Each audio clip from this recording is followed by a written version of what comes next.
Within 5 minutes, he had cleared the hall. Yeah, they're just slack-jawed, man. My ears are still burning. And Joe, you're obviously in the younger generation. So there was Eddie Murphy and a lot of the Spade and a lot of the comedians. Who are you looking up to? Oddly enough, as a kid, my dad always had records around, so I listened to Woody Allen and the Smothers Brothers were huge. Cosby, so although all that stuff was around, the bulk of my earliest influences were from that. Those guys are just brilliant and amazing, and there's such a history of comedy. Once I started comedy, there was people that I looked up to. Dana Gould, one of my favorites. He was the head writer for The Simpsons. Mm-hmm. Dark, funny, twisted, creepy.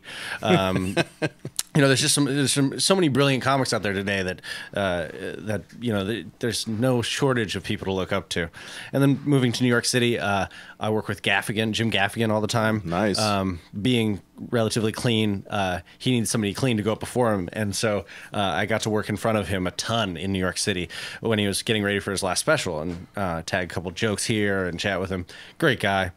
Christian Finnegan's another guy that I work with a lot. Pat Dixon, a couple other big names. Mm-hmm. I just worked a couple weekends with Nick DiPaolo, who's fantastic. Very nice. Yeah. Yeah, very good.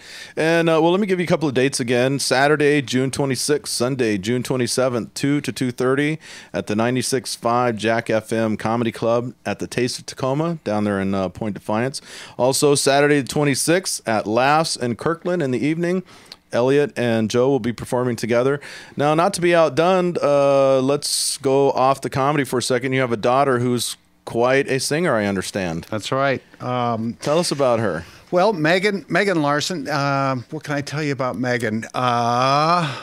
Megs. Fill me in, Joe. Okay, so she sung all her life, and she's the middle one, right? She's the middle one. Okay, she's my middle daughter. I think you've met her before. Okay, once or twice on shore leave. Yeah, exactly. She's the one with the long blonde hair. Now, Megan actually is the one we knew was going to be a performer. Oh, okay. Joe, when he was little, he was a very serious kid. When he really said, "I'm going to be a comedian," was like, "You're kidding." Wow. That's the joke.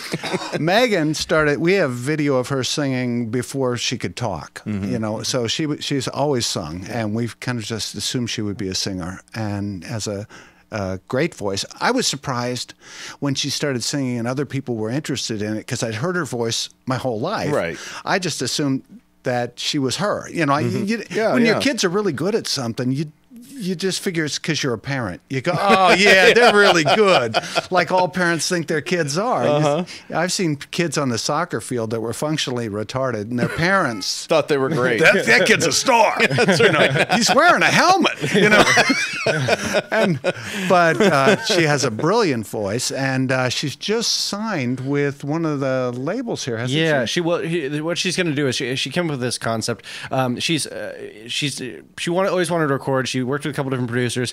Nothing really panned out. She started taking classes to produce herself, and once she got into those classes, all the professors wanted to use her music as a teaching tool because it was so good. Wow. And so the songs that we brought today are two songs that students produced at UW and at Shoreline in their program. And so it's not exactly what she wanted to come out. It's a little country where she's more bluesy soul. Mm-hmm. But so coming out of this, what she really kind of found out was she wanted to do something more.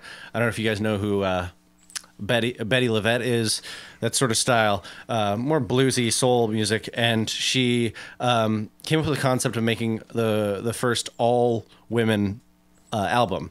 Women producer, women engineers, women studio musicians, all that stuff. So she just signed with a woman. Yes, a woman.